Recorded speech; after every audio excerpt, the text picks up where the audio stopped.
সবাই ভিডিও বানায় get ready with me, but আজকে আমি ভিডিও বানাবো get ready with my daughter. তো চলুন পুরো ভিডিওটি শুরু করি। সো হ্যালো এভরিওয়ান, আসসালামু আলাইকুম। সবাই কেমন আছেন? আশা করছি খুব ভালো আছেন এবং সুস্থ আছেন। আমরা আলহামদুলিল্লাহ অনেক ভালো আছি।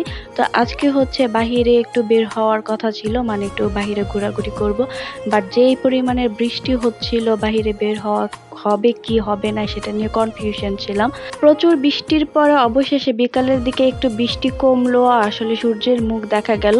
তো রেডি হতে বসে পড়লাম, মানে যেহেতু প্ল্যান ছিল তাই ভাবলাম যে প্ল্যান মতো আর কি একটু বাইরে থেকে ঘুরে আসি। এখন তো রেডি হতে হলে সবার আগে মেয়েকে রেডি করাতে হয়, আর মেয়েরা তো সাজতে অনেক বেশি পছন্দ করে, সেটা আমরা সবাই জানি। আর যাদের মেয়ে বাবু আছে তারা তো আরো বেশি ভালো করে জানে যে মেয়েরা কত বেশি সাজতে পছন্দ করে। তো ওরা হচ্ছে বেবি হলে কি হবে, বাচ্চা হলে কি হবে, ওরাও মানে সাজগোজ অনেক বেশি পছন্দ করে।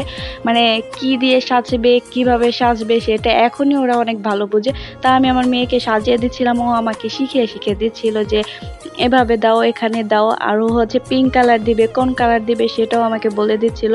তো ওর মতোই আর কি আমি টুকটাক আর কি সাজিয়ে দিচ্ছিলাম। মেয়ে হলে এই একটা সুবিধা যে নিজের ইচ্ছা মতো সাজানো গোছানো যায়, বিভিন্ন স্টাইলের ড্রেস পরানো যায়, যেটা ছেলেদের বেলা করা যায় না।